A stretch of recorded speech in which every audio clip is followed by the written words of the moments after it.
ओम शांति। ओम शांति। आज की तारीख है 17 दिसंबर 2021।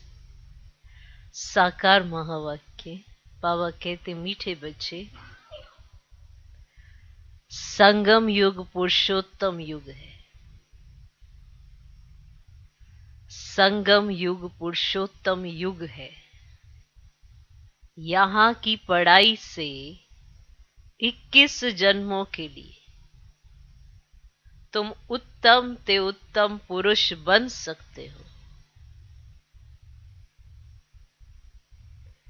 यहाँ की पढ़ाई से 21 जन्मों के लिए तुम उत्तम ते उत्तम पुरुष बन सकते हो। बाबा कहते मीठे बच्चे, संगम युग पुरुषोत्तम युग है। यहाँ की पढ़ाई से 21 जन्मों के लिए तुम उत्तम ते उत्तम पुरुष बन सकते हो। आज का प्रश्न, आंतरिक खुशी में रहने के लिए कौन सा निश्चय पक्का होना चाहिए? आंतरिक खुशी में रहने के लिए कौन सा निश्चय पक्का होना चाहिए? उत्तर, पहला निश्चय चाहिए कि हम विश्व के मालिक थे, बहुत धनवान थे। पहला निश्चय चाहिए कि हम विश्व के मालिक थे, बहुत धनवान थे। हमने ही पूरे 84 जन्म लिए हैं। हमने ही पूरे 84 जन्म लिए हैं। अब बाबा हमको फिर से विश्व की बादशाही देने आए हैं। अब बाबा हमको फिर से विश्व की बादशाही देने आए हैं। अभी हम त्रिकालदर्शी बने हैं। अभी हम त्रिकालदर्शी बने हैं। रचता बाप द्वारा रचना के आदि मध्य अंत को हमने जाना है। रचता बाप द्वारा रचना के आदि मध्य अंत को हमने जाना है। ऐसा निश्चय हो तब आंतरिक खुशी रहे। ऐसा निश्चय हो तब आंतरिक खुशी रहे।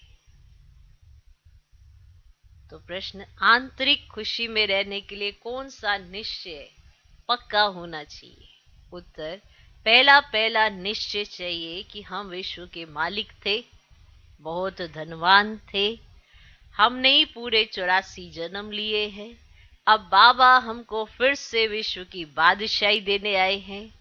अभी हम त्रिकालदर्शी बने हैं। रचता बाप द्वारा रचना के आदि मध्य अंत को हमने जाना है। ऐसा निश्चय हो तब आंतरिक खुशी रहे। आज का गीत है, नैनहीन को राह दिखाओ प्रभु। ओम शांति। बच्चों ने गीत की लाइन सुनी? अब बाबा आकर कितनी अच्छी राह बताते पुरुषोत्तम बनने की। दुनिया में भी अनेक प्रकार की कॉलेज यूनिवर्सिटी है जहां भी पोजीशन के लिए पढ़ते हैं, है ना। फिर कोई क्लर्क, कोई मैजिस्ट्रेट, कोई चीफ जस्टिस बनते हैं, पुरुषोत्तम पद पाते हैं। परंतु वह सब है कलयुग के लिए उत्तम पद। बाप आकर सतयुग के लिए उत्तम पद प्राप्त कराते हैं, है ना वंडरफुल। बाप आकर सतयुग के लिए उत्तम पद प्राप्त कराते हैं। यह है संगम युग। इसमें उत्तम ते उत्तम बनना है। मनुष्य जो भी नॉलेज पढ़ते हैं वह उत्तम बनने के लिए। अब यह है रूहानी नॉलेज जो भविष्य के लिए है। अब यह संगम युग है, पुरुषोत्तम युग। चित्रों में जहां भी संगम युग है ना, जहां भी चित्रों में संगम युग लिखा है वहां पुरुषोत्तम जरूर लिखना चाहिए। उसके आगे लिख दो पुरुषोत्तम संगम युग। हर एक चीज उत्तम बनाई जाती है। तुम जानते हो ये लक्ष्मी नारायण कितना पुरुषोत्तम है? उन्हों के जेवर वस्त्र आदि कितने शोभनिक होते हैं। तो ऐसे चित्र बनाने चाहिए। बाबा तो डायरेक्शन ही देंगे, बच्चे तो शहरों में घूमते फिरते हैं। उन्हों को ही ध्यान में आना चाहिए कि कैसे कैसे शोभनिक आकर्षण वाले चित्र बनाए जिससे भवका अच्छा हो। बुद्धि में सारा दिन ये याद रहना चाहिए कि हम उत्तम ते उत्तम पुरुष बन रहे हैं। कौन बनाते हैं? सबसे उत्तम बाप। तो ऊंच ते ऊंच श्रीमत है एक बाप की, वे बाप ही बताते हैं। श्री का अर्थ है श्रेष्ठ। तो श्री का टाइटल सिर्फ देवताओं को ही दिया जाता है। उन्हों की आत्मा और शरीर दोनों पवित्र है। उन्हों का जन्म भी पवित्रता से ही होता है। तो यहां कोई का भी जन्म पवित्रता से नहीं होता। कलयुग में किसी का भी जन्म पवित्रता से नहीं होता। सिख लोग गाते मूत पलीती कपड़ धोए, तो बाबा आकर मूत पलीती कपड़ों को धुलाई करते हैं और उन्हों को मनुष्य से देवता बनाते हैं। तो देवताएं विकार से पैदा नहीं होते, परंतु लोग समझते विकार बिना दुनिया कैसे चलेगी। तो बाप समझाते हैं स्वर्ग में विष की पैदाइश होती ही नहीं। अभी तुम स्टूडेंट जानते हो कि हम आए हैं नर से नारायण बनने के लिए। अभी देखो ये सब चीजें जो सुनते हैं ना, बड़ी कल्पना लगती है कि ऐसा थोड़ा होगा, ऐसे थोड़ा चलेगा। आगे चल के देखना ना, जब साइंस इतना रिफाइन होती जाती है, जिसको आपने ही सोचा था ऐसा थोड़ा होता है। पहले भी किसी ने कहा था ऐसा हम करेंगे, तो क्या लगता था ऐसा थोड़ा होता है, ये थोड़ा होता है। तो अब कलयुग के बाद तो सत्युग ही आना है ना, ये तो सत्य है। तो कलयुग से फट से सत्युग तो नहीं आएगा, बीच में कोई समय तो चाहिए ना, जहाँ पे बदलाव तो चाहिए ना। तो वो है पुरुषोत्तम संगम युग, जहाँ पे पुरुषोत्तम बनना सिखाया जाता है। हर चीज बनने के लिए सीखना पड़ता है। अब अभी तो पुरुष तो है पर पुरुषोत्तम तो नहीं है, उत्तम तो उत्तम पुरुष भी नहीं है। तो उत्तमपना सिखाया जाता है। तो ऐसी यूनिवर्सिटी, ऐसा कॉलेज, ऐसी पाठशाला परमात्मा आके खोलता है। वहां बच्चे आते हैं, उन्हें सिखाया जाता है। अब जो सीखते हैं वो जाते हैं, जो नहीं सीखते हैं वो नहीं जाते हैं। कहाँ? सत्युग में। पर अभी हम सोचते हैं तो सब कल्पना लगता है। तो पहले भी सोचे, जो इतनी सारी ये सारी चीजें निर्माण हो गई है, तो ये भी तो कल्पना ही थी ना किसी की, तो वो भी कल्पना कर रहे थे। अब तो डायरेक्ट परमात्मा सत्य सुना रहा है, तो यकीन ही नहीं होता।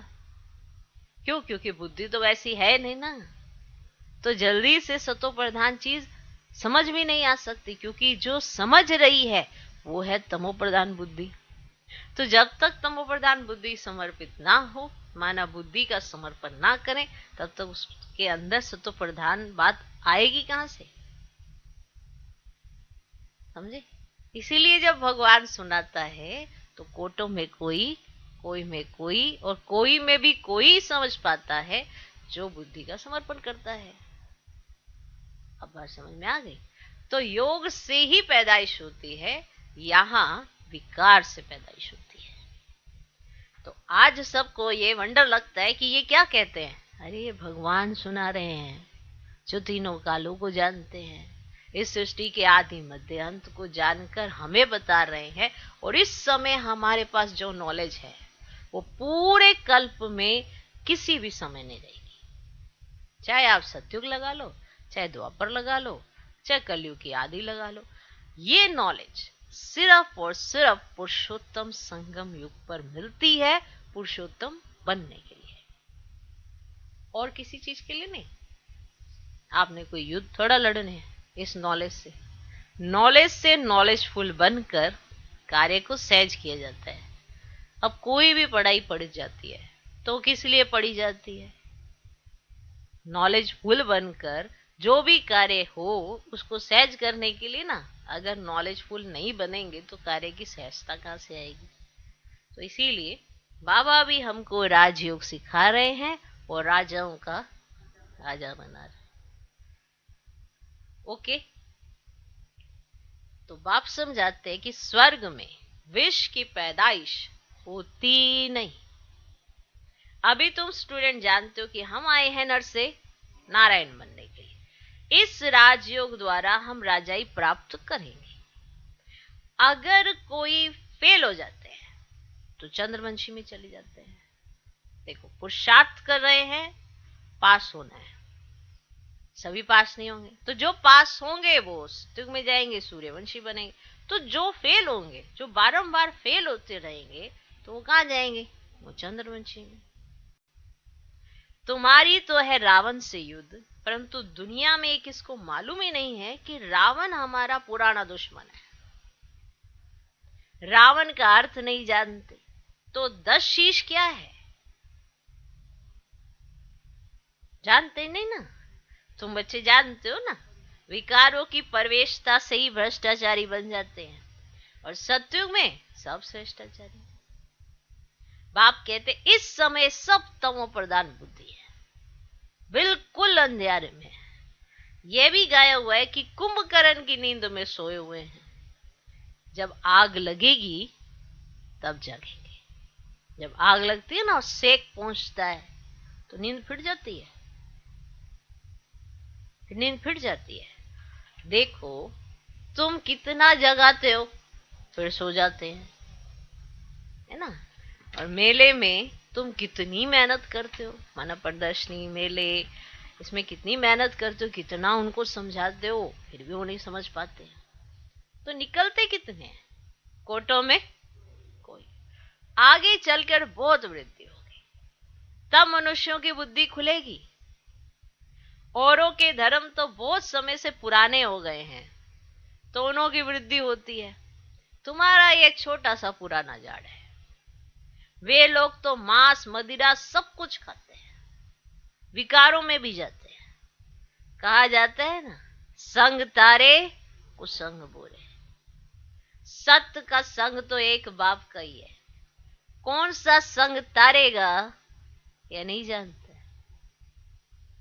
कौन सा संग तुमको तारेगा ये किसी को पता ही नहीं, बस गीत गा देते हैं। अब गाते हैं नैया मेरी पार लगाओ खिवैया, अब हे बागवान कांटों से फूल बनाओ। अब ये सब चीजें जो गाते हैं, इसका अर्थ भी तो बाप ही हमें समझाते हैं ना। पहले तो यूं ही गाते जा रहे थे, कैसे कांटा फूल बनेगा, कैसे आप परी बनोगे, ये सब का अर्थ है तो बाबा आके समझाते हैं। तो इस कांटों के जंगल से पार ले जाओ, ऐसे बच्चे बोलते हैं ना। तो अब फूल तो यहाँ बनना है, कहाँ बनना है? अब फूल तो तुमको यहाँ बनना है ना, तो दैवी गुण धारण करने। आप फूल हैं नहीं है तो दैवी गुणों की धारणा से देखें। आपके अंदर दैवी गुणों की धारणा है तो खुद को ही अच्छी खुशबू आएगी ना। अगर बात बात में अब बिगड़ जाते हैं तो खुद को ही बदबू आती है कि भाई क्या है, तुझे बात बात में क्रोध आता है और तेरा अपने ऊपर ही कंट्रोल नहीं है, तो विश्व की बादशाही क्या लेनी। जो अपने पर ही राज करना ना सीखा हो वो विश्व पर कैसे राज करेगा? स्वाभाविक है ना। जो खुद को कंट्रोल करना जानता है तभी तो वो दूसरों को भी शिक्षा देगा कि आप कैसे कंट्रोल कर सकते हो। तो खुद पर ही कंट्रोल नहीं है तो कैसे चलेगा? तो दैवी गुण धारण करने कहाँ कब? अभी जरूरत है ना। सतयुग में तो नेचुरल सारी चीजें ही पवित्र है, हर चीज सतो प्रधान है। तो वहां क्या जरूरत है आपकी सतो प्रधानता? वहां तो नेचुरल है। जहाँ पे अननेचुरल चीज हो रही है वहां पे जरूरत है ना।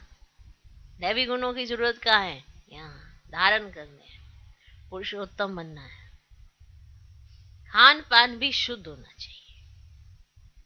जो चीजें देवताओं को स्वीकार नहीं कराई जाती हैं, तमोगुणी है, वह खानी नहीं चाहिए। खुद को भी पता होता है तमोगुणी पदार्थ क्या होते हैं, सतोगुणी पदार्थ क्या होते हैं, जो भोग आप देवताओं के आगे ना रख सकें, नहीं रख सकते ना, वो आप कैसे स्वीकार कर सकते हो, क्योंकि आप तो पुरुषार्थी देवता बनने का कर रहे हो। तो जो चीजें देवताओं को स्वीकार नहीं कराई जाती हैं, स्पेशल जब देवी देवताओं के ऐसे दिन होते हैं तो स्पेशल उस चीज का बहिष्कार कर दिया जाता है, पूरे घर से निकाल के बाहर फेंक देते हैं। क्यों फेंक रहे हो? माना एक दिन के लिए तुम्हारे घर देवता आएगा, एक दिन के लिए देवी आएगी क्या? अब चित्र तो तुमने 365 दिन 366 दिन रखे हैं, नहीं, चित्र तो तुमने पूरा साल रखे हैं, पर भोग तुम उनको एक दिन लगाते हो क्योंकि तुम तो तामसिक खाते हो, और उनके सामने भी नहीं जा सकते क्योंकि नहाते भी नहीं हो। शुद्धता का है ना, वो शुद्ध होते हैं, तो जब तक तुम नहाओ नहीं तब तक तुम उनके सामने नहीं जा सकेगा, पाप लग जाएगा, पाप लग जाएगा। और खुद को समझते हैं कि हम पाप करते हैं, बस ऊपर ऊपर से समझते हैं।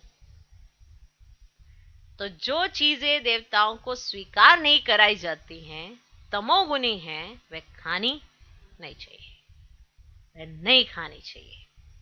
सब्जियों में भी सतो रजो तमो है, कहीं सब्जियों में भी सतो वही आ गया ना उसके अंदर। अब कई पूछते हैं मूली खा सकते हैं? मूली मूली बाबा ने कभी मूली के ऊपर कुछ कहा नहीं है, पर तुम्हें पता है वो तमो है, कहीं ना कहीं वो तमो को टच करती है ना, बास आती है। जिसको खाने से ही बास आए तो वो सतो तो नहीं हो सकती। बाकी आपकी अपनी चॉइस है, कई खाते हैं कई नहीं खाते। तो सब्जियों में भी सतो रजो तमो है। आजकल तो बहुत गरीब है ना, ज्ञान भी गरीबों को लेना है। साहूकार लोग तो खूब पैसा उड़ाते हैं, खूब पैसा उड़ाते हैं। बाइस्कोप देखना बहुत खराब है, खराब है ना ये बाइस्कोप, खराब है कि नहीं है? तो बाइस्कोप देखना बहुत खराब है। अखबार में भी पढ़ा था कि फिल्म देखने जाना गोया नर्क में जाना। जो फिल्म देखने जाते हैं ना गोया नर्क के अंदर घुस जाते हैं, ऐसे अंधेरा ही अंधेरा होता है, ऐसे नर्क में जाना। जितना बड़े आदमी होते हैं उतना ही गंद जास्ती करते हैं।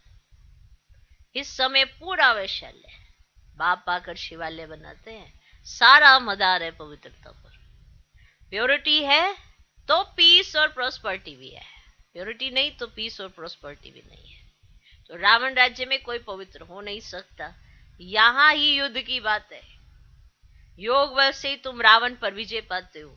यहाँ कितने ढेर मंदिर है, परंतु बायोग्राफी किसकी भी नहीं जानते।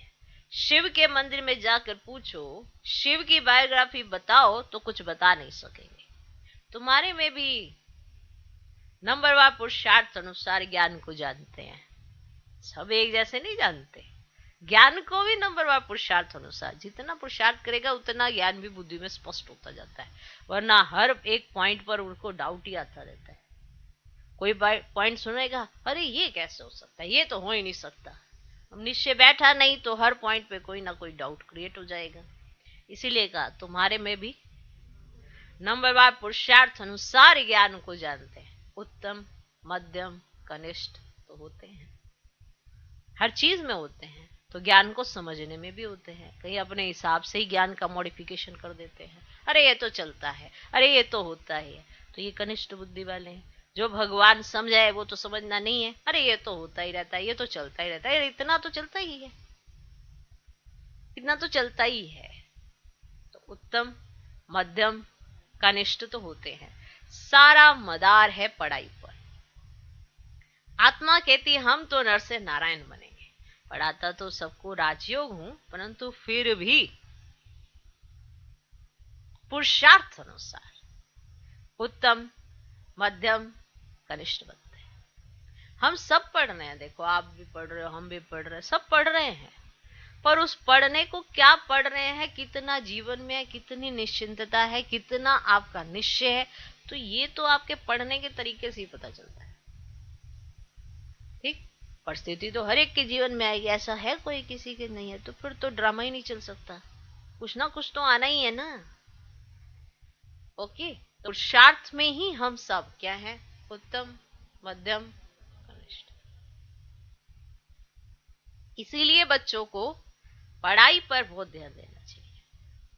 शिव भगवान उवाच की योग अग्नि से तुम्हारे पाप भस्म हो जाएंगे और सत्व प्रधान बन जाएंगे। इसीलिए बच्चे याद की यात्रा को भूलो मत। अपने दिल से पूछो कि हम प्रदर्शनी में ज्ञान तो बहुत अच्छा समझाते हैं, परंतु याद की यात्रा में रहते हैं, याद में फेल है। इसलिए वह अवस्था, वह खुशी कायम नहीं रहती, क्योंकि याद में फेल है। इसलिए वो जो अवस्था बननी चाहिए, वो खुशी जो आनी चाहिए, वो सदा कायम नहीं रहती। इस सब्जेक्ट में बच्चों को अभ्यास बढ़ाना चाहिए। कौन सा सब्जेक्ट? याद का। चित्र भी ऐसे शोभनिक बनाने चाहिए जो कोई भी आकर पढ़ने से ही नॉलेज समझ जाए। अच्छी चीज होगी तो देखने बहुत आएंगे। इन चित्र बनाने वालों को कितना इनाम मिलता है। देवताओं के चित्र को खास पुराना करके बेचते हैं, है ना। चित्र बनाया, वो मूर्ति बनाई होगी ना, उसको खास पुराना करेंगे पहले कि ये पुरानी है, इतने हजारों साल पुरानी है, तो खरीदने वाला ऐसे हो जाता है, अच्छा अच्छा लाओ भाई, उसका रेट बढ़ जाता है। देवताओं के चित्रों को अभी अभी खोद के निकालिए। ऐसे ही मुझे स्वप्न आया था कि इधर ना एक मूर्ति है, बस वहीं से निकालेंगे। अरे आपके सामने ही निकालते हैं। अभी भी देखो उस पे मिट्टी लगी हुई, अभी रिफाइन नहीं करी है। आपको चाहिए? हाँ हाँ हाँ, ये लाखों वर्ष पुरानी है, मुझे तो यही चाहिए, ऐसे करके। तो देवताओं के चित्रों को खास पुराना करके बेचते हैं, तो मनुष्यों को बहुत पसंद आते हैं, बहुत पैसे देकर भी खरीद करते हैं। अब देवताएं सतो प्रधान थे, तो उनके चित्रों का भी कितना मान है, चित्रों का भी कितना मान है। परंतु ये नहीं जानते कि भारत ही पुराने से पुराना है। सबसे पुराने से पुराना है शिव बाबा। सबसे पुराने से पुराना कौन? शिव बाबा। पहले पहले शिव ही आते हैं। मनुष्य तो मूंझे हुए हैं। तुम भी अभी समझते हो कि पहले हम तुच्छ बुद्धि थे, है ना। अब समझ में आती है ना ये बात। तो अब क्या से क्या बन गए हैं। हम विश्व के मालिक थे, बहुत धनवान थे, परंतु तुम्हारे में भी निश्चय बुद्धि थोड़े हैं, थोड़े हैं, थोड़े। नहीं तो बच्चों को आंतरिक खुशी होनी चाहिए कि वाह, हमने तो पूरे 84 जन्म लिए हैं, वाह, इतनी आंतरिक खुशी होनी चाहिए। इसलिए कहा निश्चय बुद्धि थोड़ा थोड़े है, वो आंतरिक खुशी नहीं होती है। तो बाबा समझ जाते हैं कि निश्चय थोड़ा कम है। कहीं पूछते ना आगे क्या होगा, आगे क्या होगा। तुम देखो पीछे क्या करके आ रहे हो। आगे तो जो होना है वो तो बाबा ने सब बता दिया है। तुम अभी कल तक क्या करके आए हो वो जाको जरा, क्योंकि उसी का फल तुमको आगे मिलना है। अब तुम्हारा निश्चय है या नहीं है ये तो तुम ही जांच सकते हो ना। कोई और क्या थर्मामीटर लेके तुम्हारे निश्चय की परख करे। ये कोई निश्चय का थर्मामीटर तो होता ही नहीं है। तुम्हें ही पता है कितनी तुम्हें आंतरिक खुशी है, कितनी नहीं, उतना ही तुम्हारा निश्चय है। ओके, बच्चों को तो आंतरिक खुशी होनी चाहिए कि वाह, हमने तो पूरे 84 जन्म लिए। कम पढ़ने वालों को कम जन्म मिलेंगे। जो सूर्यवंशियों में आएंगे उन्होंने जरूर अच्छी पढ़ाई की होगी। ये पढ़ाई कितनी अच्छी है। रचता बाबा ही आकर रचना के आदि मध्य अंत की नॉलेज देते हैं। तुम त्रिकालदर्शी बनते हो। कोई से पूछो तुम त्रिकालदर्शी हो, तीनों ही कालों का तुमको ज्ञान है, तो कहेंगे यह सब कल्पना है। किसी एक ने कहा तो और भी कहते रहेंगे। अब तुम्हारी बुद्धि में तो सारा ज्ञान है, पर परमात्मा बाप है ये भी तुम जानते हो। तो गीता में लिखा है ना कि परमात्मा का रूप तो हजारों सूर्य से भी तेजों में है, परंतु ऐसा है नहीं। बाबा तो बिल्कुल शीतल है, ऐसे तेज तेज वो नहीं, बिल्कुल शीतल है बाबा। क्या है? शीतल है, ठंडा ठंडा, मीठा मीठा, एकदम आत्मा को शांत, एकदम शीतलता की अनुभूति होती है। ऐसे थोड़ा आग लग गई ऐसे है ना। अब बच्चा अपने बाप के पास बैठे एकदम ठंडा के ठंडा, बिल्कुल शीतल है ना। बाबा तो बिल्कुल शीतल है, बच्चों को भी आकर शीतल बनाते हैं। जैसे बाबा ज्योति बिंदु है, वैसे आत्मा भी ज्योति बिंदु है। जैसे फायरफ्लाई होता है वह तो देखने में आता है, बाबा तो दिव्य दृष्टि बिना देखने में भी नहीं आता है। तुम जानते हो परमात्मा ज्ञान का सागर है, तुम बच्चे भी मास्टर ज्ञान सागर बन रहे हो। तो आत्मा कितनी छोटी है और हमें सारी नॉलेज भरी हुई है। तो आत्मा ही सुनती है ना, तो आत्मा ही धारण करती है, आत्मा ही शरीर द्वारा समझती है। तो ये बातें कोई को भी समझाने आएंगी ही नहीं। तुम भी बाप द्वारा समझ और समझा सकते हो। परम पिता परमात्मा ही पतित पावन ज्ञान का सागर है। कृष्ण को पतित पावन व ज्ञान का सागर नहीं कह सकते हैं। बुलाते भी एक को है कि हे पतित पावन नाओ, ना कि कृष्ण व राम को कहते हैं। अब सीता का राम कोई पतित पावन था क्या? तो सीता ही नहीं बचा पाया। तो अब सीता का राम कोई पतित पावन था क्या? तुम सब भक्तियां हो, भगवान एक है, तुम सब ब्राइड्स हो, मैं तुम्हारा ब्राइड ग्रूम हूं। मैं आता हूं तुम्हारा श्रृंगार करने। सभी आत्माओं को मैं आकर भक्ति का फल भी देता हूं। ये पढ़ाई कितनी बड़ी है, नरसिंह नारायण बनाती है। कितना नशा होना चाहिए। बाप आई है ना अविनाशी ज्ञान रत्नों का दान देने, तो यह है अच्छे से अच्छा दान। शिव के आगे जाके क्या कहते हैं? झोली भर दो, ऐसे ही कहते हैं ना। तो तुम्हारी बुद्धि में अभी सारा ज्ञान है कि हम ही अब संगम पर हैं। हमको शिव बाबा विष्णुपुरी का मालिक बनाते हैं। अब हम ब्राह्मण हैं, फिर हम देवता बनेंगे, फिर क्षत्रिय, वैश्य, शूद्र बनेंगे। यह है ना हम सो हम का राज। तो मनुष्य कहते हैं आत्मा सो परमात्मा। तो बाप समझाते हैं हम सो पूज्य, हम सो पुजारी कैसे बनते हैं। तो सतो प्रधान, सतो रजो तमो में कैसे आते हैं। तो इस राज को तो तुम बच्चे ही जानते हो, है ना। ये धारणा करने की बातें हैं। तो इस पढ़ाई से कितने बेहद की राजधानी स्थापन हो रही है। तुम पढ़ रहे हो भविष्य 21 जन्मों के लिए, पढ़ रहे हो नंबरवार पुरुषार्थ अनुसार पढ़ तो रहे हो, पर जितना जिसका पुरुषार्थ उतना ही तो पद पाएगा ना। कोई राजा, कोई रानी, कोई प्रजा जाकर बनेंगे। तो वहां सबको सुख ही सुख है। अब यहाँ तो कर्मों अनुसार दुख मिलता है। अब यह है ही दुख धाम और वह है सुख धाम। अब बाबा कहते बच्चे ऐसा कोई बुरा काम मत करो जिसकी सजा खानी पड़े। अगर फिर भी ऐसे कर्म करते हैं तो पद भी ऐसा ही मिलेगा। अगर अच्छी तरह पढ़ेंगे तो कल्प कल्पांतर की प्रारब्ध बन जाएगी। अभी ये ज्ञान है, फिर प्रायलोप हो जाएगा। अभी तुम पुरुषार्थ नहीं करेंगे तो बहुत पछताएंगे। बाप कहते दैवी गुण धारण करो, नहीं तो कर्म विकर्म हो जाएंगे। यहां सब मनुष्यों के कर्म विकर्म बनते हैं, ये तुम्हारे सिवाय कोई जानते ही नहीं। तो गीता का भगवान कब आया? अब ये तो कोई बता ही ना सके। तो कहते द्वापर में आया। अब वेद शास्त्र बने ही द्वापर में है, और द्वापर में ही आसुरी संप्रदाय हो गए। तो बच्चे कहते बाबा हमको इस न पाप की दुनिया से ले चलो। गोया मौत मांगते हैं, इसीलिए तो उनको कालों का काल कहा जाता है। तो उन लोगों ने तो सिर्फ नाम रख दिया है अकाल तख्त, परंतु अर्थ तो कुछ नहीं समझते। तो जो बहुत ऊंच बनते हैं ना, वही आकर नीचे भी गिरते हैं। तुम बच्चों को अब ये ज्ञान सारा समझ में आ गया है, आ गया है। ये बहुत वंडरफुल ज्ञान है। रचना के आदि मध्य अंत का ज्ञान कोई दे ना सके। नहीं तो निराकार को नॉलेजफुल कहने से फायदा ही क्या। अगर नॉलेजफुल कह रहे हो तो बहुत बड़ी नॉलेज मिलेगी भी तो सही। अगर आप नॉलेजफुल कहते हो तो नॉलेज भी तो देता होगा ना, जो कोई दे ना सके। समझा? जब तक वे आकर ज्ञान ना देवे तो आप नॉलेजफुल कैसे कह दोगे उसको? तो ज्ञान देता है तो कहते हो ना नॉलेजफुल है।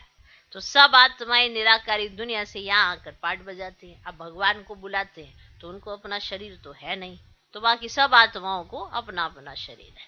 तो भगवान एक ही निराकार हुआ ना, हुआ कि नहीं हुआ? तो बाप कहते मेरा नाम है शिव, मैं इनके शरीर में, इनकी भ्रुकुटी में आकर बैठता हूँ। तो जैसे आत्मा ऑर्गेन्स द्वारा बात करते ना, वैसे बाबा भी इनके ऑर्गेन्स द्वारा समझाते हैं। तो इनके ऑर्गेन्स है ना, तो इनका इस्तेमाल करते हैं और तुमको समझा देते हैं। और तुम भी ऑर्गेन्स के द्वारा ही तो सुन रही हो, सुन रही हो आत्मा। तो गाया भी तो जाता है ना, भ्रिकुटी के बीच चमकता है एक अजब सितारा। तो अब इन गुह्य राजों को तुम ही जानते हो, जानते हो? अच्छा, मीठे मीठे सिकिलदे बच्चों प्रति माता पिता बाप दादा का याद प्यार और गुड मॉर्निंग। रूहानी बाप की रूहानी बच्चों को नमस्ते। हम रूहानी बच्चों की भी रूहानी बाप को नमस्ते नमस्ते नमस्ते। Good morning good morning good morning. धारणा के मुख्य सर पहला पॉइंट, अपनी ऊंची प्रारब्ध बनाने के लिए पढ़ाई अच्छी तरह पढ़नी है। अपनी ऊंची प्रारब्ध बनाने के लिए पढ़ाई अच्छी तरह पढ़नी है। कोई भी बुरा काम नहीं करना है। अपनी ऊंची प्रारब्ध बनाने के लिए पढ़ाई अच्छी तरह पढ़नी है, कोई भी बुरा काम नहीं करना है। दूसरा पॉइंट, अपना खान पान बहुत शुद्ध रखना है। अपना खान पान बहुत शुद्ध रखना है। देवताओं को जो चीज स्वीकार कराते हैं वही खानी है। देवताओं को जो चीज स्वीकार कराते हैं वही खानी है। पुरुषोत्तम बनने का पुरुषार्थ करना है।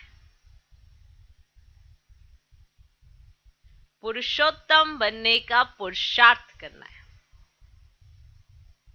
तो अपना खान पान बहुत शुद्ध रखना है।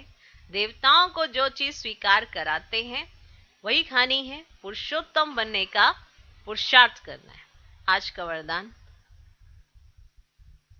त्याग तपस्या द्वारा सेवा में सफलता प्राप्त करने वाले सर्व के कल्याणकारी भव। त्याग तपस्या द्वारा सेवा में सफलता प्राप्त करने वाले सर्व के कल्याणकारी भव।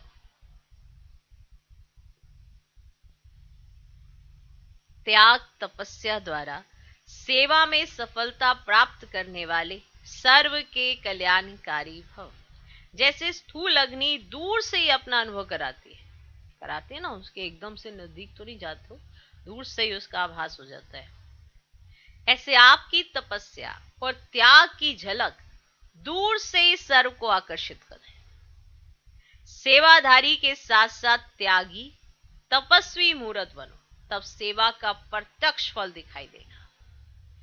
त्यागी अर्थात कोई भी पुराने संकल्प व संस्कार दिखाई न दे। कोई भी पुराने संकल्प व संस्कार दिखाई न दे। तपस्वी अर्थात बुद्धि की स्मृति व दृष्टि से सिवाय आत्मिक स्वरूप के और कुछ भी दिखाई ना दे। तपस्वी अर्थात बुद्धि की स्मृति व दृष्टि से सिवाय आत्मिक स्वरूप के और कुछ भी दिखाई ना दे। जो भी संकल्प उठे उसमें हर आत्मा का कल्याण समाया हुआ हो, तब कहेंगे सर्व के कल्याणकारी। जो भी संकल्प उठे उसमें हर आत्मा का कल्याण समाया हुआ हो, तब कहेंगे सर्व के कल्याणकारी। आज का स्लोगन, देवभान से पार जाने के लिए चित्र को ना देख, चेतन और चरित्र को देखो। देवभान से पार जाने के लिए चित्र को ना देख, चेतन और चरित्र को देखो। ओम शांति।